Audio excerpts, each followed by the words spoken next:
ప్రియమైన దేవుని బిడ్డలారా, బైబిల్ గ్రంథంలోని దేవుణ్ణి గూర్చి మీకు చెబుతున్నాను. సందర్భం, అంశము జ్ఞాపకం చేస్తున్నాను. Relationships will given by God. దేవుని చేత ఇవ్వబడిన సంబంధాలు, దేవుని చేత కాక ఇవ్వబడిన సంబంధాలు. ఇది బైబిల్లో ప్రస్ఫుటంగా కనిపిస్తాయి. ఎనీ రిలేషన్షిప్ మనుషుడు ఏర్పరచుకునే సంబంధాలు, మనిషికి ఏర్పడేటువంటి సంబంధాలు, వీటి విషయంలో మనకు కొంత అవగాహన కావాలి. అదే ఇవాళ వర్తమానంలో నేను మీతో ముచ్చటించాలని ఆశిస్తున్నాను. దేవుడు మనిషికి ఇచ్చేటువంటి సంబంధాలు, మనిషి ప్రమేయం లేకుండా తల్లి, తండ్రి, బంధువులు, సోదరులు, ఇవి దేవుడిచ్చేవి. మనిషికి ఏర్పరచుకునే అవకాశం ఇచ్చి దేవుడు తనపై ఆధారపడి ఏర్పరచుకోమనే సంబంధాలు, భార్య, స్నేహితులు, వీటిల్లో మనము దైవ ప్రణాళిక అర్థం చేసుకోవటానికి నేను ఆదికాండము 24వ అధ్యాయము 51వ వచనంలో వ్రాయబడిన మాట చదివి వివరిస్తాను. సందర్భం, అబ్రహాము కుమారుడైన ఇస్సాకునకు భార్యను వెతుక్కుంటూ బయలుదేరిన అబ్రహాము సేవకుడు ఎలియాజరు బెతూయేలు కుమారుడైన లాబానుతో అతని ఇంట ఉన్నప్పుడు రిబ్కాను దేవుడు తనకు కన్ఫర్మ్డ్గా అనుగ్రహించాడని ఎలియాజరు గ్రహించిన తరువాత లాబాను ఎలియాజరుతో మాట్లాడిన మాట, ఇదిగో రెబెక్కా నీ ఎదుట ఉంది, ఆమెను తీసుకెళ్ళిపో. యెహోవా సెలవిచ్చిన ప్రకారము ఈమె నీ యజమానుని కుమారునికి భార్య అగును గాక అని ఉత్తరమిచ్చాడు. రైట్. ఇదిగో behold Rebekah is before you. ఇదిగో రెబెక్కా నీ ఎదుట ఉంది. You please observe. యెహోవా సెలవిచ్చిన ప్రకారము, ఇదిగో యెహోవా సెలవిచ్చిన ప్రకారము రెబెక్కా నీ ఎదుట ఉంది. Take her and go.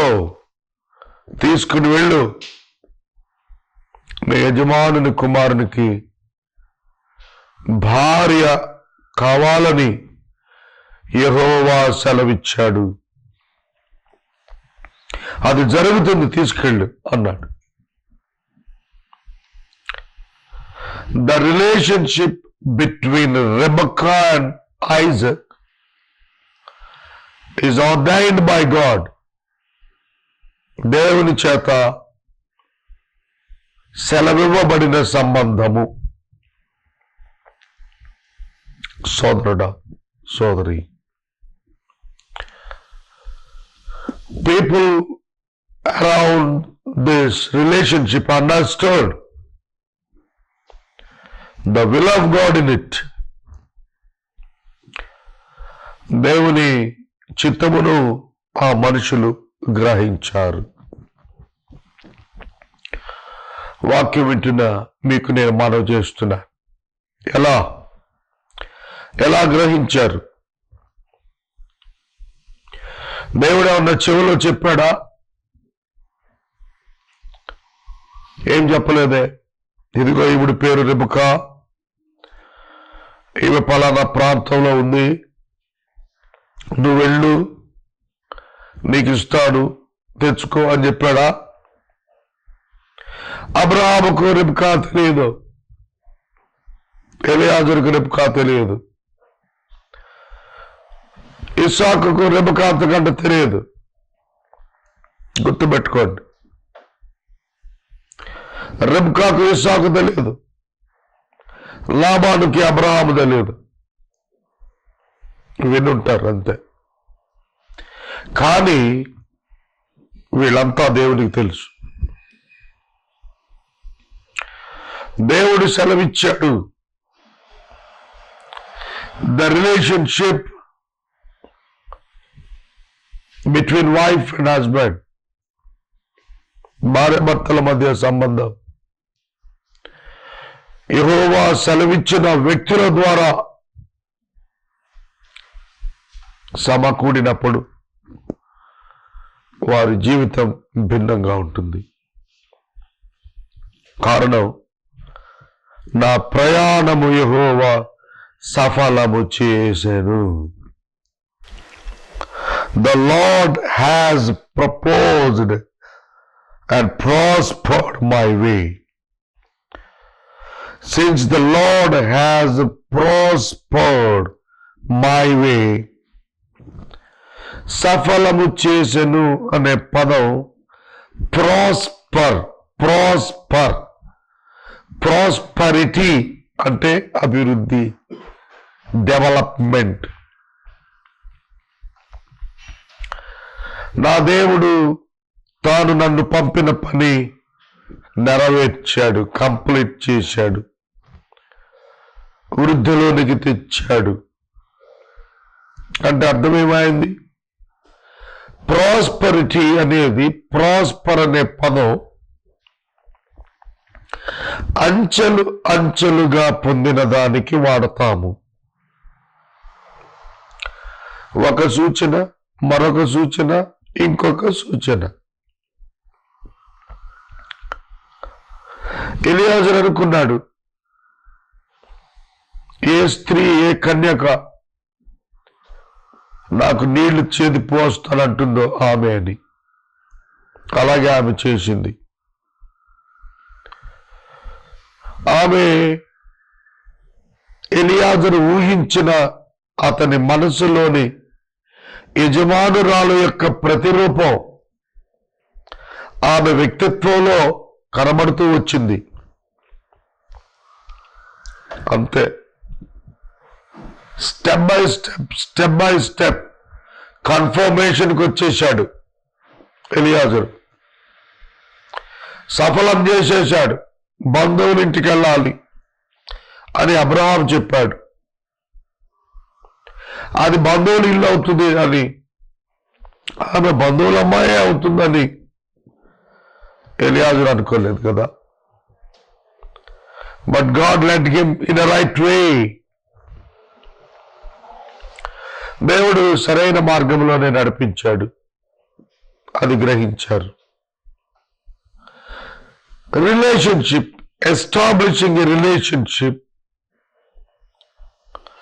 must be based on the guidance of God and the leading of the God. ఏ సంబంధమైన మనం ఏర్పరచుకునేది దేవుని చేత అనుగ్రహించబడిన వ్యక్తుల చేత అయి ఉండాలి అనేది మనం నేర్చుకోవాలి. ఒక భార్య అనే కాదు, ఒక స్నేహితుడు, ఒక మిత్రుడు, నీ ఆత్మీయ జీవితాన్ని దేవునితో సరిచేసుకోగలుగుతూ దానిని అభివృద్ధి చేసుకోగలిగేటువంటి స్థాయిలో ఉండే సంబంధాలే, స్నేహాలే మనం నెరవేర్చుకోవటం నేర్చుకోవాలి. దానికి బైబిల్ గ్రంథంలో దేవుడు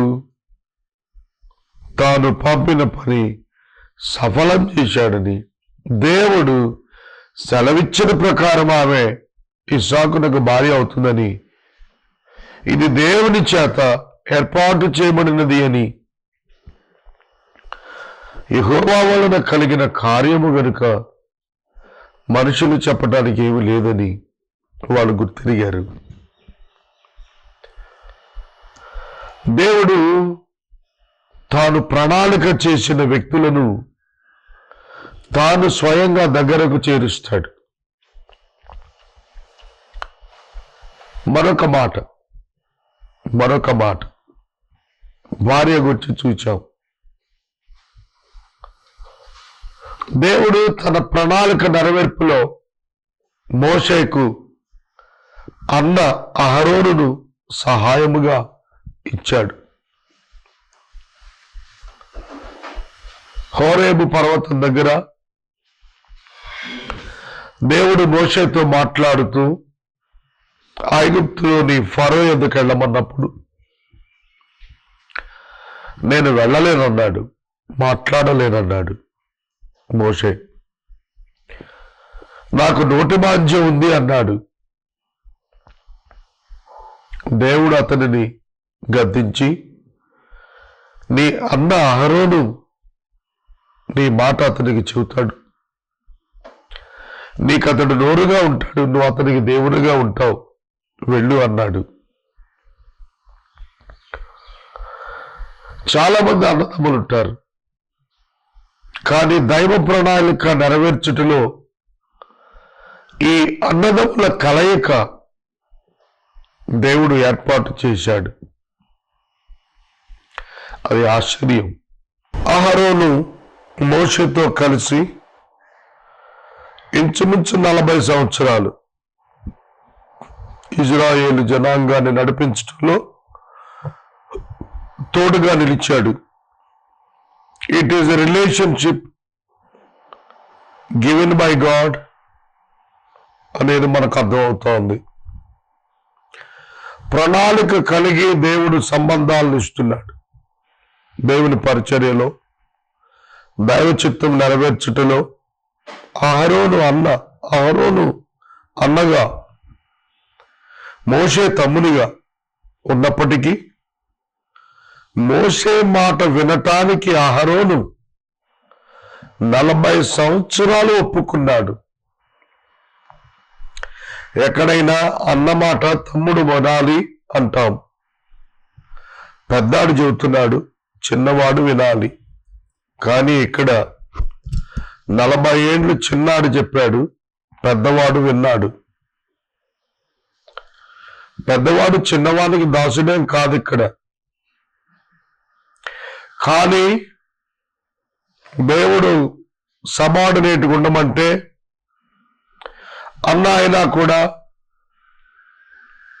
మోషే చెప్పిన ప్రతి మాట ప్రజలతో చెప్పాడు అహరోను. A great relationship, brothers as brothers. They fulfill the will of God.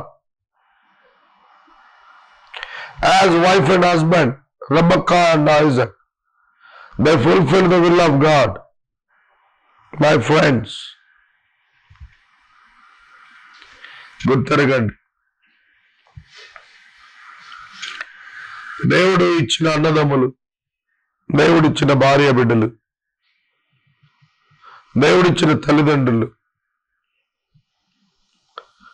ఈ సంబంధాలన్నీ దైవ చిత్తం నెరవేర్చటానికే అని మీరు ఎప్పుడైనా ఆలోచించారా? నేనైతే నా సేవా దినాల్లో అనేక పర్యాయాలు ఆలోచిస్తూనే ఉన్నాను. I'm so blessed. I had blessed parents. దీవించబడిన అనుగ్రహించబడిన తల్లిదండ్రులు ఉన్నారు. నా తల్లి చనిపోయింది, నా తండ్రి ఇంకా జీవించున్నారు. They are the blessing to me. నాకు దీవెనగా ఉన్నారు వాళ్ళు. Because God is with us and we trust God established this. మేమేదో గాలిగా వచ్చామని కాదు, లోకములో అందరు బిడ్డలు అంటున్నట్టు కాదు. With a purpose. దేవుని కొరకు ఒక పని ఉంది అని నమ్మిన తల్లిదండ్రులు, నమ్మిన కుమారుడిగా నేను మా ప్రయాణాల్లో, మా జీవితాల్లో we established something for God. నా మినిస్ట్రీకి వచ్చినప్పుడు నేను 21వ సంవత్సరం చిన్నాన్ని. Both of my parents, they stood beside me. నా పక్కన నిలబడ్డారు. నువ్వు సేవ చేయి, నిన్ను పోషిస్తామన్నారు. ఆ మాట 26 ఏళ్ళు అయినా ఇప్పటికీ జరుగుతోంది. They were also blessed and received many blessings. నేను మనవి చేస్తున్నాను, తల్లిదండ్రులు దేవుడిచ్చిన గొప్ప బహుమానం, ధన్యత. నాకు 2 కుమారులు. నేను 2 బిడ్డల యొక్క భవిష్యత్తులో దైవ ప్రణాళిక నెరవేరేటట్లు వాళ్ళు సిద్ధం అవ్వాలని నిత్యము హెచ్చరిక చేస్తున్నాను. బైబిల్ తీసుకుని వెళ్ళిపోయి సంఘాలు కట్టాలని నేను నేర్పించలేదు, కానీ లివ్ ఫర్ గాడ్, దేవుని కొరకు బ్రతకండి. దేవుడు మీకు చెప్పిన పని చేయండి. దేవుని ఏర్పాటు గ్రహించి పని చేయండి. మేమున్నా లేకపోయినా చివరి దినం వరకు నమ్మకంగా ఉండండి. Do not try to earn the world. లోకం కొరకు ప్రాకలాడవద్దు. ఇవి నేర్పిస్తూ వచ్చాం. నేను, నా భార్య దేవుని పరిచర్యలో నిస్వార్థంగా డబ్బు ఆశించకుండా అనేక దినములు చేతిన రూపాయలు దినాలు అనుభవిస్తూ కూడా దేవుని సేవలో మా రిలేషన్షిప్ ను కంటిన్యూ చేస్తున్నాం. యెహోవా సెలవిచ్చిన ప్రకారము ఈ రిలేషన్షిప్స్ అన్ని కూడా ఎస్టాబ్లిష్ అయ్యాయని నేను గ్రహించాను. Many of my friends, నా స్నేహితులు, నాకు అనుగ్రహించబడిన వారు, నన్ను గౌరవిస్తున్నవారు, నాకు సహకరిస్తున్నవారు, దేవుడు సమకూర్చిన వారే. ఎటువంటి దేవుణ్ణి కలిగి ఉన్నాను మీ ముందు సాక్ష్యం చెబుతున్నాను. నేను ఇప్పటికి 6000 ప్రసంగాలు టీవీ ద్వారా చేసినప్పుడు ఇవాళ many channels came forward and given me the time freely. 8 channels ఇంచుమించుగా ముందుకొచ్చి నాకు ఉచితంగా సువార్త ప్రకటించే అవకాశాన్ని ఇచ్చారు. ఎట్లా సాధ్యం ఇది? గాడ్ గివెన్ ఫ్రెండ్స్, దేవుడిచ్చిన మిత్రులు, దేవుడిచ్చిన అన్నదమ్ములు, దేవుడిచ్చిన సోదరీలు, దేవుడిచ్చిన భార్య, దేవుడిచ్చిన బిడ్డలు, దేవుడిచ్చిన తల్లిదండ్రులు, దేవుడిచ్చిన అన్నదమ్ములు, అక్కజల్లెళ్ళు. నా మినిస్ట్రీలో నా పెద్ద సహోదరి, ఆమె భర్త గారు మేజర్ రోల్ తీసుకున్నారు నా లైఫ్ లీడింగ్ లో. నేను ఎందుకు చెప్తున్నానంటే, ఇవన్నీ ఒక సేవకుడు దైవ చిత్తం నెరవేర్చాలంటే God's eternal provision. How great it is. How great it is.